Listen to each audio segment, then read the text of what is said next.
Do you ever feel trapped? Do you ever feel worried about that deadline? Do you ever feel self-conscious because of their whispers?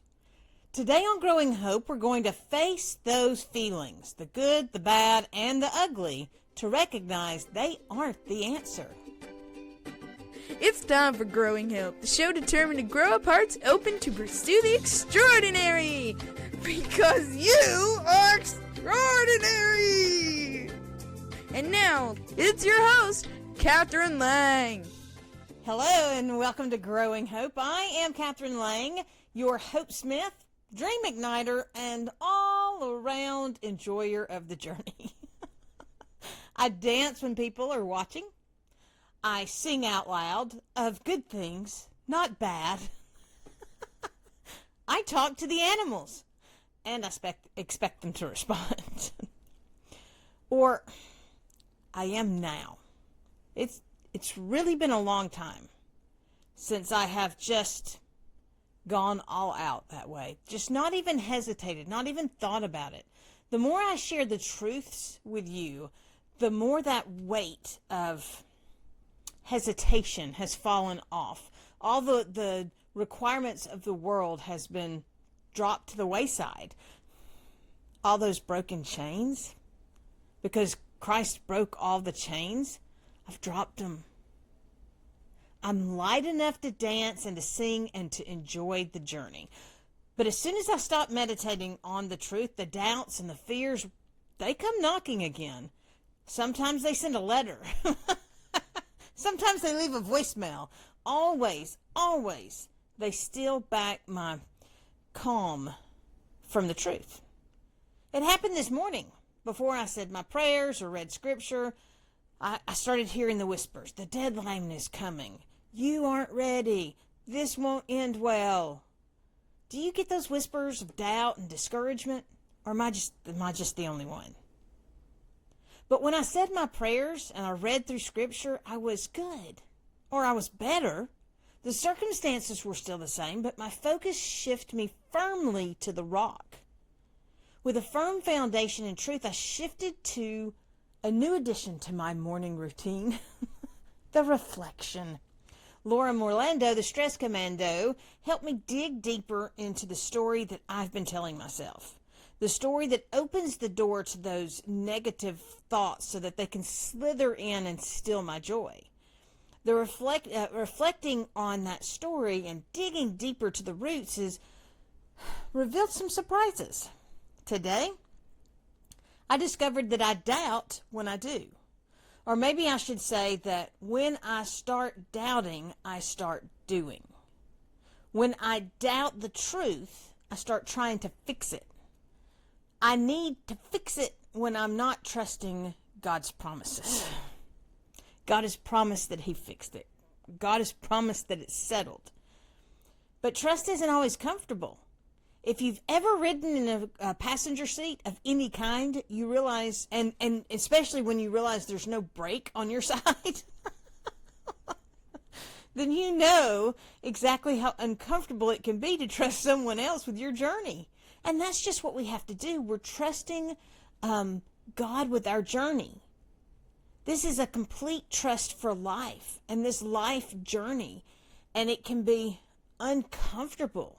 The discomfort of not being in charge, the discomfort of not knowing the final destination. I mean, we know that we're going to heaven, but in this journey here on earth, as we're walking out this earth journey, it can be uncomfortable. Feelings, all of them, they're horrible drivers. I mulled over this idea of doing something. When doubt or fear or even excitement or motivation is driving. And Martha showed up. You know, Martha. Martha was just so busy with much doing. Do you ever wonder what emotions pushed Martha into the kitchen instead of to the feet of Jesus? Martha and Mary have everyone over to their house so Jesus can come, they can teach, they can hang out, and Mary sits and she listens to the message while Martha spends all of her time and energy in the kitchen preparing to entertain and cleaning up. Maybe she was worried about the clutter in the sink. I've been there. Maybe she was worried about the cobwebs on the baseboard. Been there too. Missed quite a few. Maybe she didn't feel comfortable in the crowd. Okay, that's not my bingo card, but maybe that's yours. No matter what feelings drove her in the kitchen, Jesus told her that Mary had made the better choice. Feelings will push us away from our blessings. Feelings will distract us from our better choices. Feelings will drive us into a ditch. Feelings. Whoa, whoa, whoa. Feelings. I had the opportunity to work with an organization that was going to let me plan huge events with big names and bigger budgets. I messaged back and forth with the director a few times before settling on a contract agreement. I was so excited, I didn't wait to get started. I jumped right in without a signed contract. I just had our word of mouth agreement.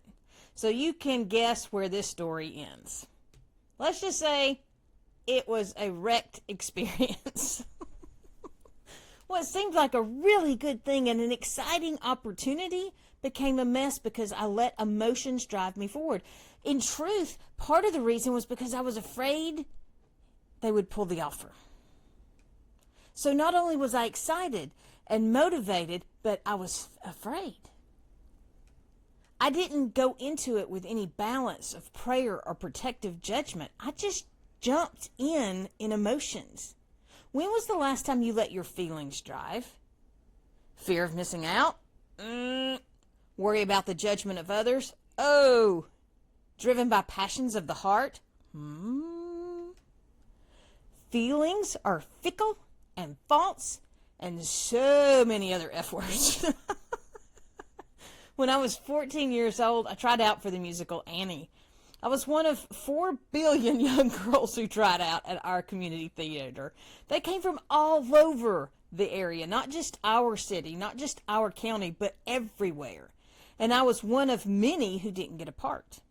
It just so happened the director was a family friend, and he very politely told me that my knees were just too pretty for an orphan.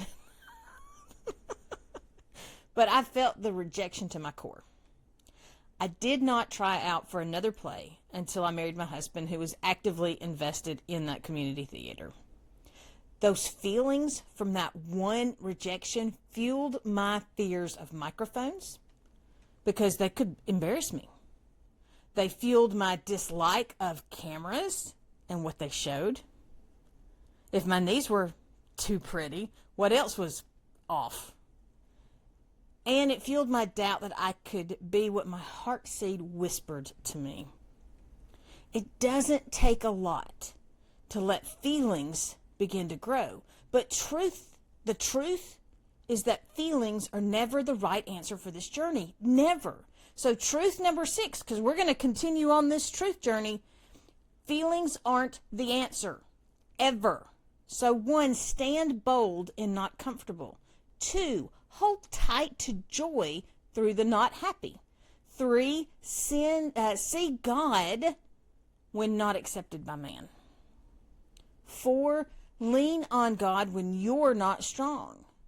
And 5, listen to the word when the heart goes against it. I learned about the alligators at the lakeside of the Gulf State Park after I signed the contract to be a lifeguard at that lake. So I guess you can understand part of the reason that I had that fear of alligators. For the record, lifeguards are expected to get in the water to save people from drowning. Alligator water. Alligators were not what I had expected or signed up for. But they said, oh, don't worry. We haven't seen an alligator in 3 years. I was on the stand my first day for just 3 hours before we spotted the first gator. It was only about 1.5 feet long, but over the next couple of weeks, they just got bigger, the ones that we were spotting. I'm pretty sure they waited until my shift to show up. Well, one afternoon, I watched as a fairly drink-driven man, attempted to canoe. His balance, or his lack thereof, whatever it was, flipped the canoe, and he wasn't wearing a life jacket.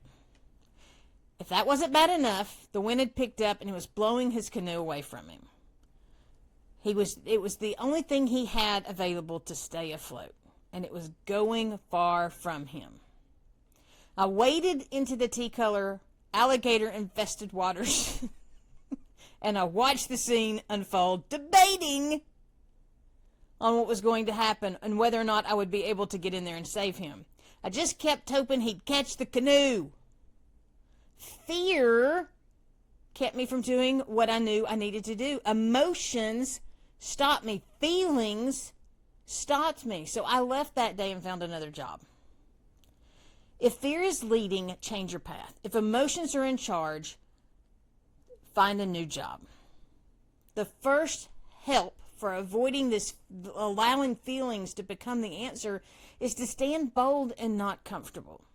So picture this. The Lord has just delivered you from slavery and given you so much favor in the eyes of your enslavers that they give you all of their wealth. And then the Lord leads you to a sea. But not just to a sea. Not like to the beach. He leads you to a dead end up against the sea, where the only way out is through the army that has decided that maybe letting you go wasn't such a good idea. I suspect it was more than a little bit uncomfortable standing there between the army and the sea. Maybe that should be the saying we used. Instead of between a rock and a hard place, it's between the army and the sea. But no matter the comfort level, Moses still told them, fear not. Stand still. See the salvation of the Lord, which he will show you today. That comes from Exodus 14:13. See, uncomfortable is not the answer, no matter what it feels like. God has made the way. The second thing to remember to keep feelings from becoming the answer is to find joy in the unhappy moments. Have you ever been thrown into a dry well, a big deep hole with who knows what living in it? Have your brothers ever sold you to strangers so they didn't have to deal with you anymore? Have you ever been thrown into jail because of the lies someone else told? I suspect that Joseph wasn't very happy about any of those situations, and he faced them all. He could have allowed the unhappiness to lead to discouragement and bitterness. Instead, he looked for God. He found hope and joy through all of those unhappy circumstances. Because things are going to happen. Life will get lifey, as my friend Laura likes to say, and the world throws the book at you, sometimes literally. None of that changes the truth of God. Not being happy is no justification for forgetting God's joy. And the joy of the Lord is our strength. The third thing to remember about feelings is that sometimes you will be treated as second best, but God never sees you that way. Leah had it rough. Her dad couldn't or just didn't bother to marry her off, so he tricked Jacob into marrying her. But Jacob wanted her sister. God saw her struggle and God blessed her, and she was the mother of half the tribe of Israel. If you've ever gotten that call that said, where they say, we've decided to go a different way after a job interview, you have maybe felt like you weren't enough, or maybe you felt second best, or maybe you felt like a little girl who didn't get the part in the play. Rejection hurts the heart, but it's not the truth.